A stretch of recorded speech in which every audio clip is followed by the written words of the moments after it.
Welcome to Israel Now News. I'm Rebecca Roberts. And I'm Dan Diker. In our top story, Jerusalem celebrated the news of the election of Liz Truss as the new Prime Minister of the United Kingdom. Truss is seen as a strong supporter of the Jewish state. In her capacity as foreign minister, she signed a memorandum of understanding with her Israeli counterpart, Yair Lapid, last October. She said both the UK and Israel are outward-looking, patriotic nations who are natural, like-minded partners.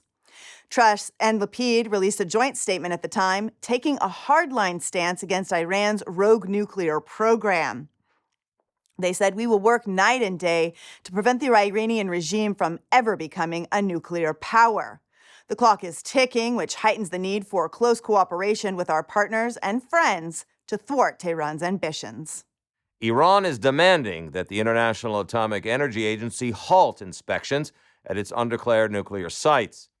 The rogue Islamic Republic has warned that it will not enter an agreement regarding its nuclear program unless this stipulation is met.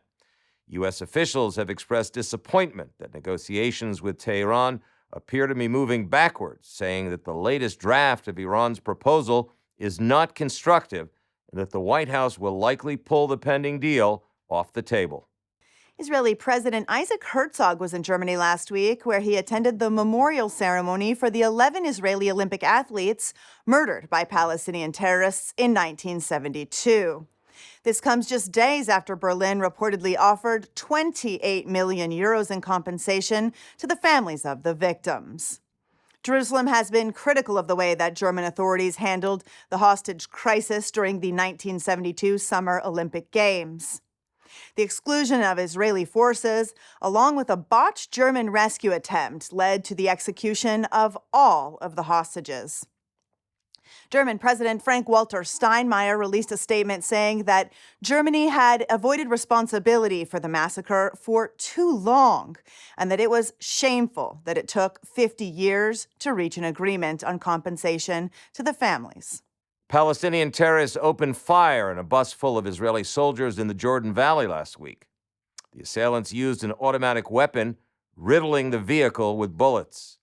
The terrorists then attempted to set the bus ablaze by spraying it with gasoline. The fuel caused the gunman's own vehicle to catch fire. 2 of the Palestinian assailants were badly burned before being apprehended and evacuated to an Israeli hospital for medical treatment. Boeing and the United States Department of Defense have agreed to sell 4 refueling planes to Israel. These aircraft are seen as a critical part of a possible preemptive strike against Iran, which lies outside of the flight range of Israeli jets. Jerusalem has requested to move up the 2025 delivery date of the KC-46 refueling planes, but Washington has so far refused. Defense Minister Benny Gantz praised the agreement, saying the refueling planes, along with the procurement of a new F-35 squadron, heavy transport helicopters, submarines, and advanced armaments, will serve the Israeli Defense Forces amid the enormous challenges that are about to be faced. The pending maritime border agreement between Israel and Lebanon is set to be finalized. If approved, the deal will end a decade-long dispute between the countries over control of their offshore borders and maritime drilling rights. Jerusalem has reportedly offered Beirut sovereignty over the Kana oil field while retaining control of the Karish Reserve. Both gas fields lie within the disputed area, which spans 330 square kilometers. The Iranian-backed Hezbollah terror group, which has established a stronghold in Lebanon, has repeatedly attempted to thwart the pending agreement. In July, it sent several attack drones to Israel's Karish oil field. The UAVs were downed by the Israeli military. In light of the heightened threats, the IDF announced that it will conduct a 3-day drill along the border with Lebanon. The French government is being criticized for its lack of response to anti-Semitic hate crimes plaguing the country's Jewish population. Last week, El Haddad was laid to rest after his Muslim neighbor in France murdered him with an axe, burned him, and attempted to dispose of his body. Mohammed Diridi confessed to murdering Haddad because he was Jewish, but French police insisted that Haddad was killed in a dispute over money. This is not the first time a Jew has become the victim of his Muslim neighbor in France. In 2017, 61-year-old Sarah Halimi was thrown from the window of her apartment by her neighbor, who yelled in Arabic as she plummeted to her death. In May, an 89-year-old Jewish man was thrown from the window of his 17th-story apartment by his Muslim neighbor. In February, a 31-year-old Jewish man was assaulted by a mob and was killed while attempting to escape his attackers. Jews in France and Israel have criticized Paris for inaction and even gone so far as to accuse French authorities of covering up the anti-Semitic motivations behind these crimes. Turkish and American warships docked at Israel's Haifa port as part of a NATO drill. This is the first time in more than a decade that Istanbul has dropped anchor on Israeli shores and is a positive sign of cooperation following renewed ties between the two nations. The U.S.'s Forrest Sherman, an American-guided missile destroyer, was joined by the Turkish TCG Kemal Reis, a Barbaros-class frigate. The Israel Defense Forces released a statement saying the docking is part of Israel's cooperation with and support of NATO. Israel's defense minister has nominated Major General Herzi Halevi to become the next chief of the Israeli Defense Forces. The 54-year-old former paratrooper served as the head of the Southern Command, as well as the Military Intelligence Directorate. In his most recent post, Halevi served as the IDF Deputy Chief of Staff. When he assumes his new position in January, Halevi will become the IDF's 23rd Chief of Staff, replacing Lieutenant General Aviv Kochavi. Palestinian leaders continue their push for full membership in the United Nations. Previous U.S. administrations have adamantly opposed Palestinian membership in the UN, considering it a ploy to gain international recognition while bypassing direct negotiations with Israel as determined by the 1995 Oslo Interim Peace Accords. Palestinian leaders have reportedly turned to UN Security Council member states in an attempt to further their bid.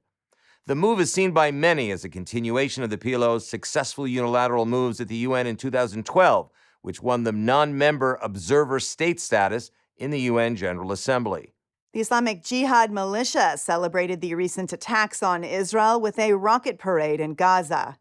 Last month, the organization fired over 1,000 rockets into the Jewish state.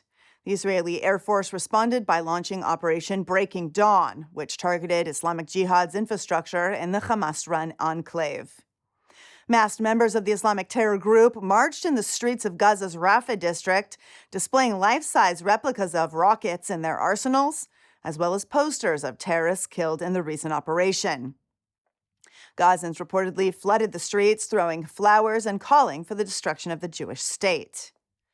Just across the border in Israel, a group of children traumatized by the incessant rocket fire received a special visit from a superhero.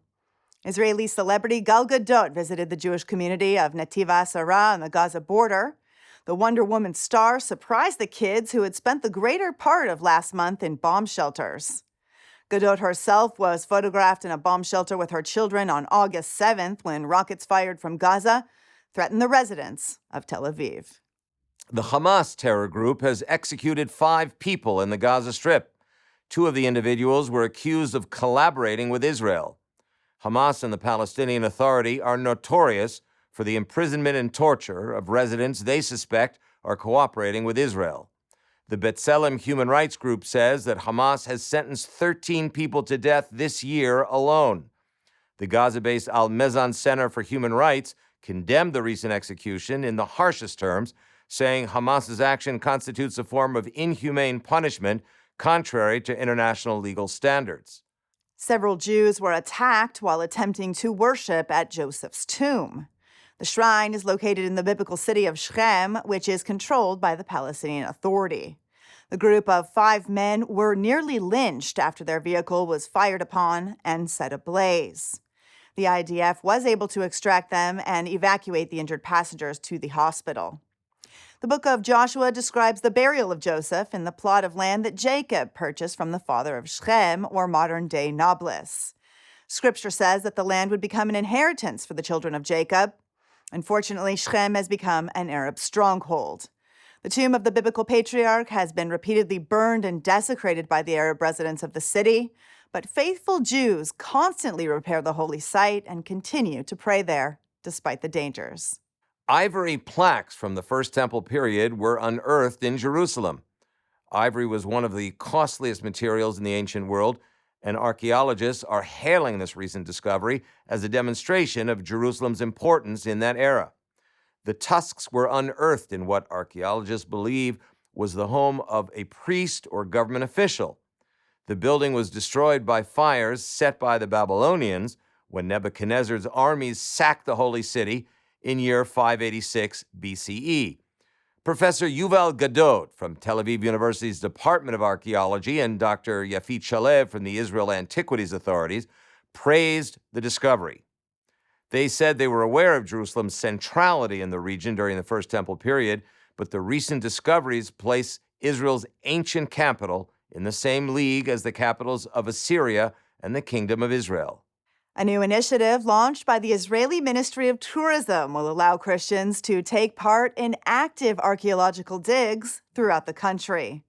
The program will include archaeological instruction, as well as tours and lectures to allow these special tourists to take an active part in the historical story of the land of the Bible.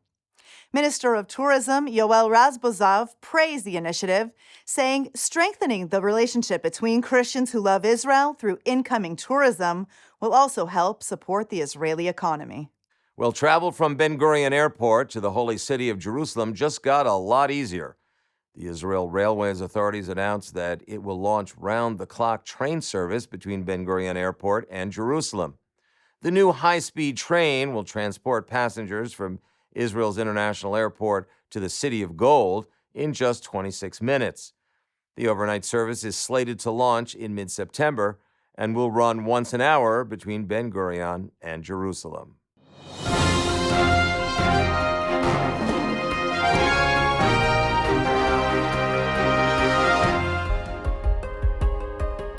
The Israel Allies Foundation is one of the most important pro-Israel organizations in the United States and around the world.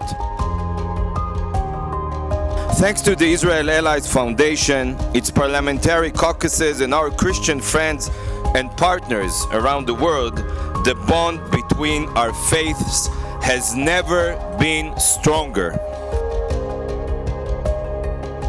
I just want to begin by saying thank you to the Israel Allies Foundation for bringing us together from near and far to say with one voice, America stands with Israel. The Israel Allies Foundation is ensuring a better future for Israel, America, and the rest of the world. Thank you all for being Israel's allies.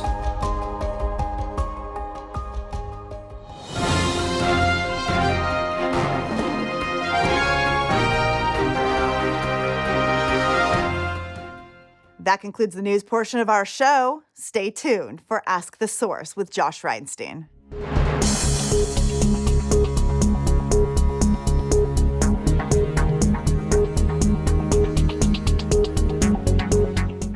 Hello and welcome to Ask the Source. I'm your host, Josh Reinstein, and we're here in our beautiful studio in Jerusalem.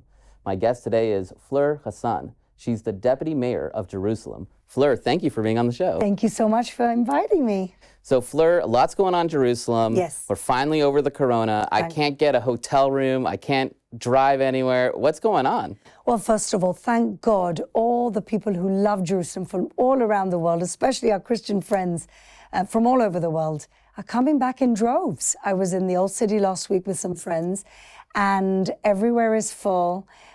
People are walking around enjoying. It's very hot this week, but thank God, tourism has been restored after the COVID.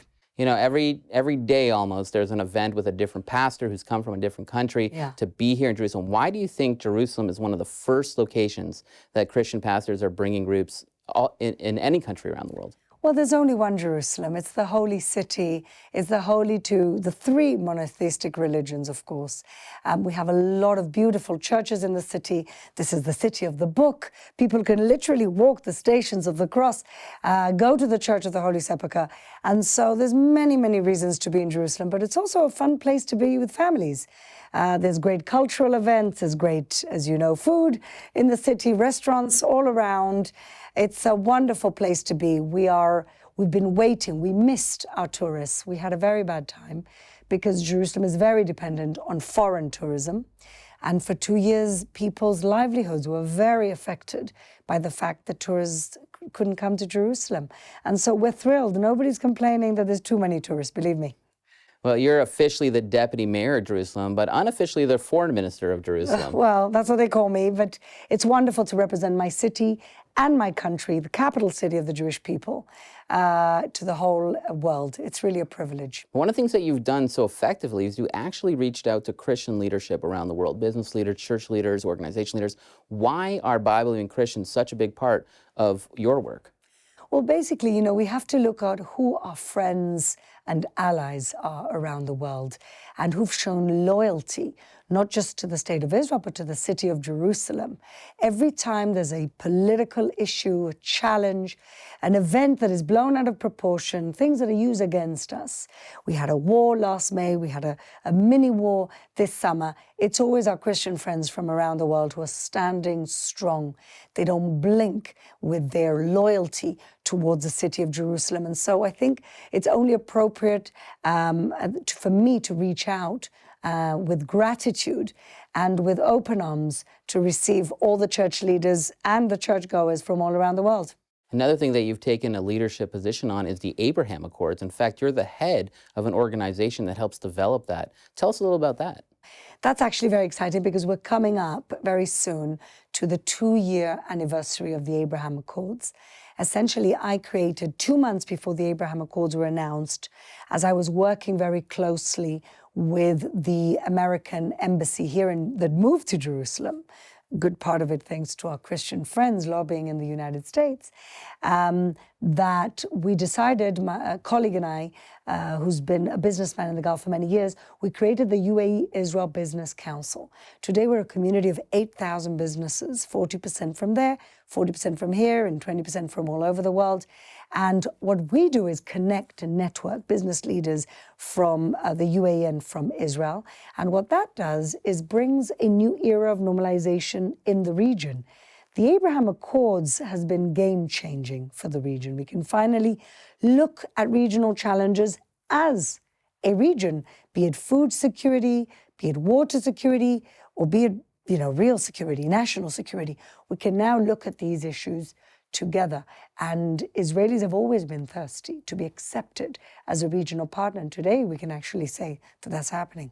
So how do the two positions intertwine? Are people from the UAE and Bahrain, are they coming to Jerusalem? Are they here? Are there conferences? Are there events here in Jerusalem? There's business leadership coming all the time. Close, of course, to the ambassadors from the UAE and Bahrain.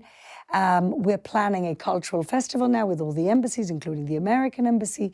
So there is a lot of excitement around these new relationships. Are they coming in big numbers of tourists? Not yet. But let's be honest, we only really opened our gates in March. Things take time. This is a new relationship. We can't run before we can walk. You know, I say we're in the stage of dating and honeymooning. You know, we'll get there. We'll get there. And there are many business leaders coming for conferences, for big meetings. Today, I had a business meeting with a gentleman from Bahrain who's very high up in the business world. And so, yeah, it's happening. You know, people have to build trust. In the Middle East, it's all about relationships and trust building. It's not just about business. This is, you know, a process. Well, you know, Jerusalem's a very ancient city, but it's also a very modern city. Yeah. What's coming up? What's the new cutting-edge thing in Jerusalem? Well, you know, we pride ourselves in connecting the past, the present, and the future. We pride ourselves in connecting heaven and earth. So we're kind of a place of convergence where lots of different things come together. Look, we've gone through incredible infrastructural development over the last few years. Whilst everybody was, home watching Netflix during the COVID, the mayor of Jerusalem was, continued to build new sidewalks. We're building a new light rail line. We're building a cable car from Mount Zion Hotel to the Mount Zion Gate so that it'll be easier for our visitors from around the world to get to the old city, and so the old city doesn't choke with traffic. So there's lots of very exciting things happening. Fleur, there are literally tens of millions of people watching this show. What message do you have for our viewing audience? Well, first of all, thank you. We're so grateful for your support and for your love and your connection to the Jewish people, the city of Jerusalem and the state of Israel. And so all I can ask of you is to come and visit us, not just couples, people who are older, but also young families, younger people.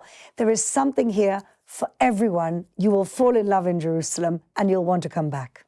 Thank you, Fleur, for being on the show. And thank you for tuning in to Ask the Source. I'm your host, Josh Reinstein. Now back to the studio.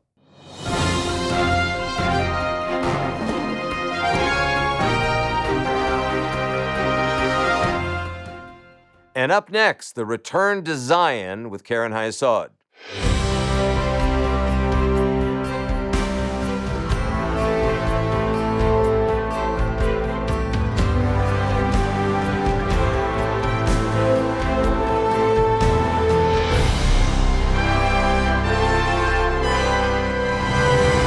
Shalom and welcome to the Return to Zion with Karen Hayesod.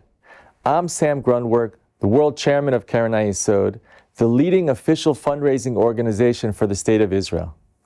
Over the last year, we have been working around the clock to rescue the Jews of Ukraine. We have evacuated and saved thousands of Jewish people, bringing them back to the Promised Land. Christian support for Israel is more important now than ever before. So come join Karen Hayesod in fulfilling biblical prophecy.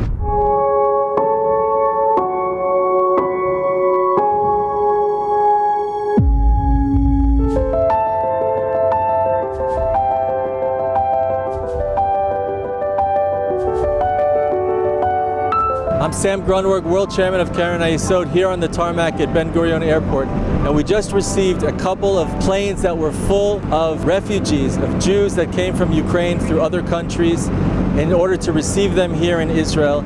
It's an unbelievable rescue operation. And I want to say, on behalf of our partners, the government of Israel, the Jewish Agency for Israel, and others, thank you to all of you, our friends, our supporters, in all of the campaigns around the world, and also to our friends of Israel around the world. השתדלנו לאורך כל התקופה האחרונה, בטח מאז תחילת הלחימה, להעביר את המסר ליהודי אוקראינה, שישראל תהווה להם בית מוגן. אנחנו רואים את האנשים, הם מגיעים מאוד מותשים, מאוד מפוחדים. לעזוב בעת מלחמה, בלי שתכננו לעבור מדינה, זה לא דבר שהוא פשוט. עם זאת הם יודעים שכאן יהיה להם מקום בטוח. Yes, I'm happy, I'm excited, I'm tired, and I feel being in a safety place, and I see that a lot of people are waiting for us. זה מדהים, זה מרגש לראות את העם היהודי במיטבו היום. אנחנו רואים אלפי ישראלים אוספים ברגע זה ציוד שאנחנו נביא לפליטים, גם היהודים וגם הלא יהודים שנמצאים עכשיו באוקראינה. זו שעתה היפה ביותר של עם ישראל. Yeah, my husband stayed in Ukraine because he can't come with us. Why? Because it's restricted now. I really hope he can come to us. But he is helping right now, and I hope it will stop soon and we can be together.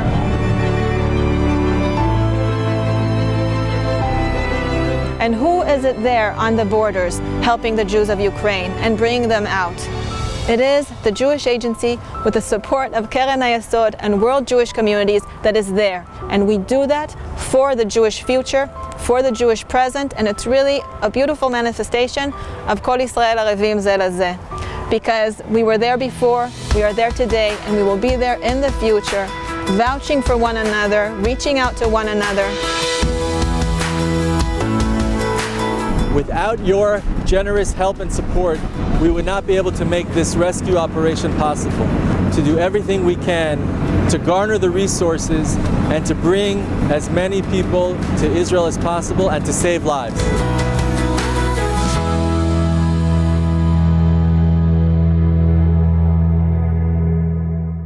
Hey, everybody, we're Pastors Larry and Tiz Huck, and what an honor it is to talk with you today about standing with the nation of Israel, fulfilling Bible prophecy, and partnering with not only the nation of Israel, but the Jewish people around the world. Yes. You know, Tiz and I have had the privilege of working with Karen Hayazot for many, many years in many projects concerning Jewish people in the land, but even more important, Jewish people that are being brought from around the world, saving their lives back to the nation of Israel.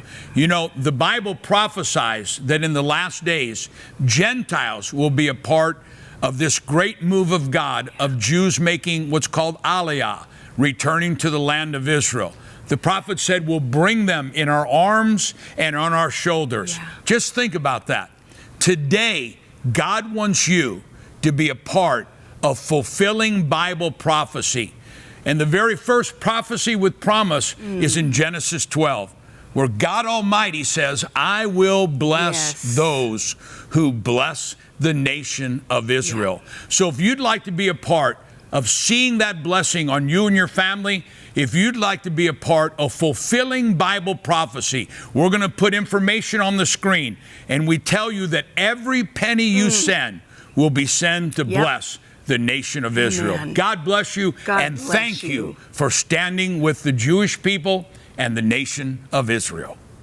Let's bless Israel together. To donate and get information, visit khisrael.org.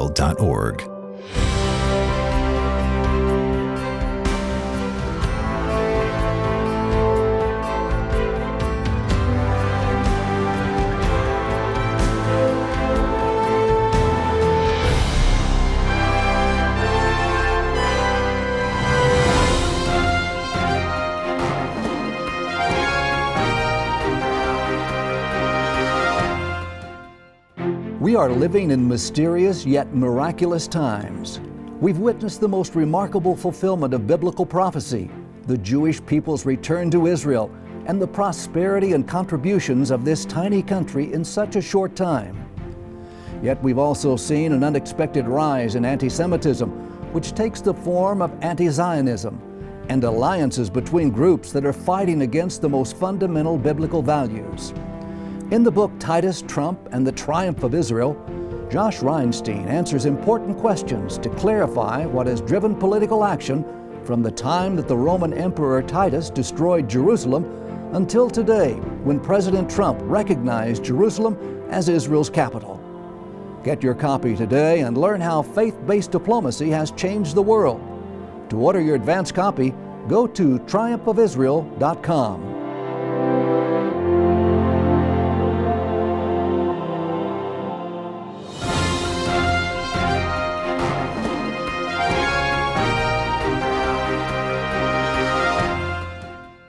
That's all for this edition of Israel Now News. I'm Rebecca Roberts. And I'm Dan Diker, reporting from our studio in Jerusalem. Please join us again next week for all your Israel updates.